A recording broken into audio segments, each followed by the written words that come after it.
দুর্গা আজ ভক্তি ভরে প্রণাম জানাই তোরে দু হাত জুড়ে।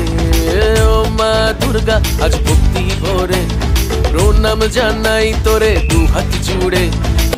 আজ ষষ্ঠী সকালে তোমাদেরকে নিয়ে চলে এসেছি কল্যাণী ITI। নমস্কার, আমি সঞ্জয়, আপনাদের সকলকে আমার চ্যানেলে স্বাগত জানাই। তো ষষ্ঠী সকালে শুরুটা করছি আমরা কল্যাণী ITI দিয়ে। তো এবার আস্তে আস্তে তোমাদের ভেতরের দিকে নিয়ে যায়, কারণ ভিড় অলরেডি শুরু হয়ে গেছে।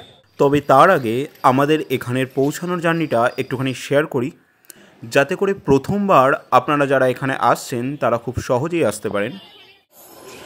চলে এসছে ট্রেন। এবার ফার্স্ট আমরা এখান থেকে যাব হচ্ছে ব্যান্ডে।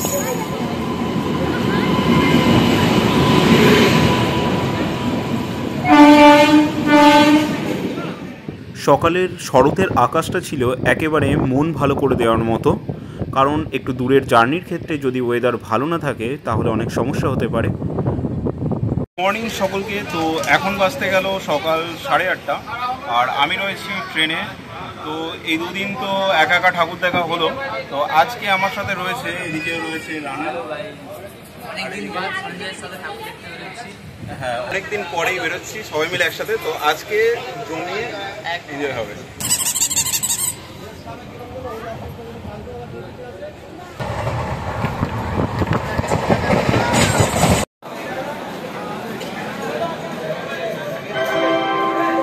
তো আমরা এখন নামলাম ব্যান্ডেল স্টেশন। এবার এখান থেকে 7 নম্বরের নৈহাটি ধরবো।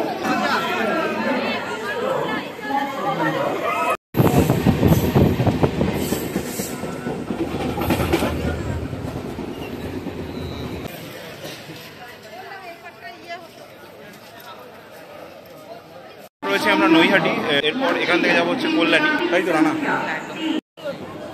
চলে এসছে আমাদের ট্রেন, আর স্টেশনে ভিড় তো রয়েছে, কারণ কল্যাণী প্যান্ডেল দেখার জন্য তো প্রচুর মানুষ রয়েছে।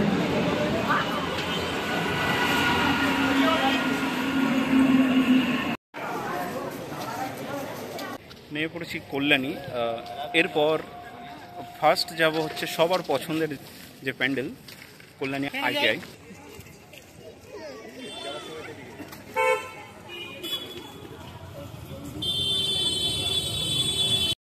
সকাল সকাল ফুলের দোকানের তাজা ফুলের সুগন্ধে মনটা একেবারে ভরে গেল। তো এরপর আস্তে আস্তে মণ্ডপের দিকে যাব আমরা। করবো আমরা কোথায় যাব? আগে খাওয়া হোক, তারপর বলবো। আগে টিফিনটা সেরে ফেলি, তারপর বেরোবো, কারণ ওদিকে গেলে তো মানে দিন হোক কি রাত লাইন তো লেগেই থাকে। তো খাওয়া দাওয়া আগে সেরে নিয়ে তারপর কল্যাণী ITI। ভাই কোন দিকে তাকিয়ে আছিস? তো এই মানে কালো জামটা একটু অন্যরকম শেপ, মানে একটু ডিমের মতো, তাই তো সুকুমার? আমাদের ওখানে কালো জাম তো মানে গোল হয়, এখানে একটু ডিমের মতো। তো আর রংটা একদমই কালো, পুরো ভালো করে ভেজেছে আর কি। তাহলে কচুরি, তারপর কালো জাম নাকি? তো চলে এসেছে গরম গরম কচুরি। খেয়ে টেস্টটা বল।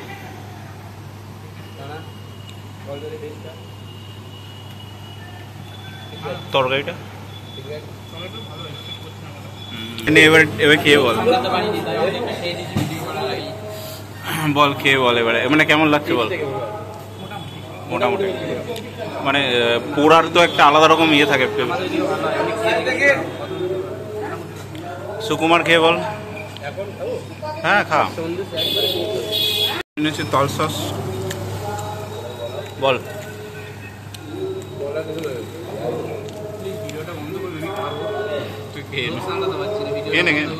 অসুবিধা নেই, ভিউয়ার্সরা দেখবে তো। ওকে, স্টেশন থেকে বেরিয়ে মোড়টা থেকে আমরা এখন টোটো করেছি, 20 টাকা করে পেয়ে যাবে তোমরা টোটো।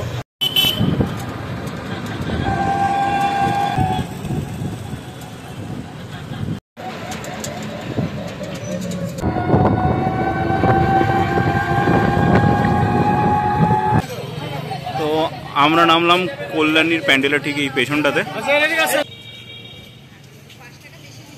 তবে এই নীল আকাশে কিন্তু খুব ভালো লাগবে প্যান্ডেলটা।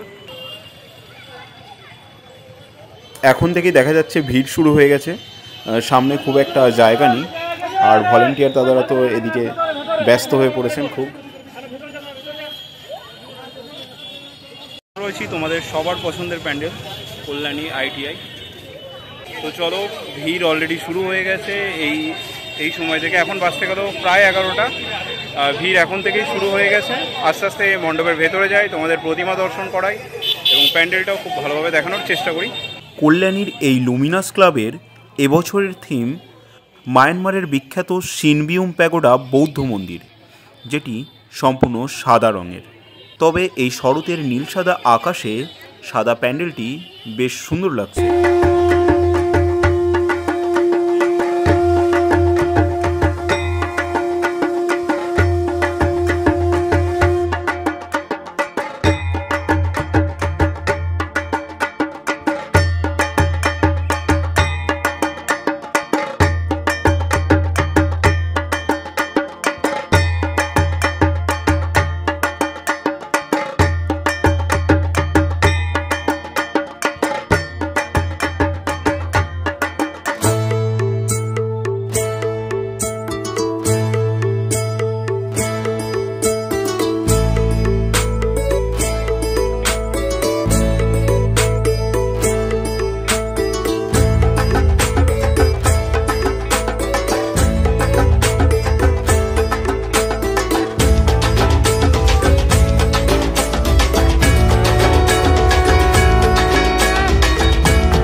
আজ ভক্তি ভরে প্রণাম জানাই তোরে দু হাত জুড়ে।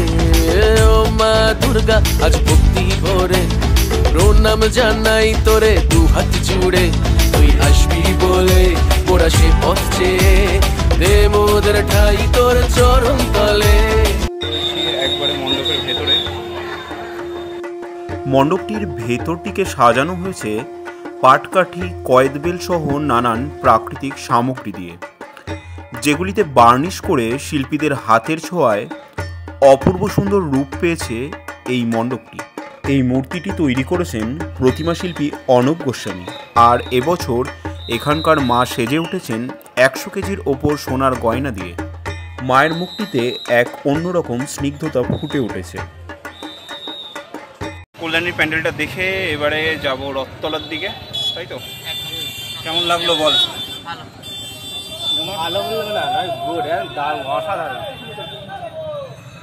প্যান্ডেলটা সত্যি ভালো হয়েছে, মানে এক কালার তো সাদার মধ্যে, আর এই শরতের আকাশে আরো ভালো লাগছে জিনিসটা দেখতে। আমরা কল্যাণী লুমিনাস ক্লাব ফেলে এখন চললাম রথতলার দিকে। ভিডিওটা কেমন লাগলো আপনারা কমেন্টে অবশ্যই জানাবেন। এই ভিডিওটা এখানেই শেষ করছি। আপনাদের সাথে দেখা হচ্ছে এর পরের ভিডিওতে কল্যাণীর রথতলার পূজা মণ্ডপে।